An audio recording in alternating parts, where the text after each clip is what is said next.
আচ্ছা, তুমি তো প্রযোজক হিসেবে ঋতুদিকে পেয়েছো। হ্যাঁ, খুব বলো, ভালো, প্রযোজক হিসেবে ঋতুদি খুব কেমন? ভালো, খুব ভালো। You know, what I love about her is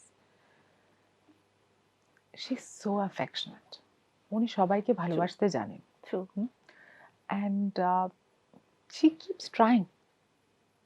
She keeps trying. It's very easy to sit on an armchair and say, you know, ये इंडस्ट्री में काम नहीं है, यहाँ कुछ नहीं होता है, বা আমি তো এত কিছু করেছি। मैं तो कुछ।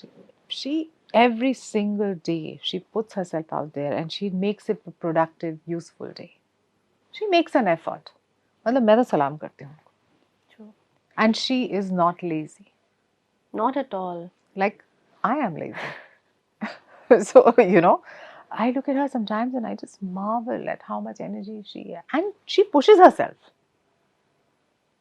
It's not that, you know, it's like easy and casual for her. She pushes herself. She's a remarkable person and she's very genuinely loving. बनावटी नहीं है वो। ঋতুদি সঙ্গে অভিনয় করাটারও একটা এক্সপিরিয়েন্স। फटाफट হয় আমাদের। Oh. There is some chemistry, আচ্ছা। something which is very একদম। we don't take time. Like, you know, Puraton also one scene, it's a 12-minute scene without any cut. And it was a one take okay. আমি ওই গঙ্গার ধারে বসে ওই সিনটার কথা হ্যাঁ, ওটা ভীষণ একটা মনে 12 আছে। মিনিটের একটা সিন, আর কোনো কাট নেই ওটাতে।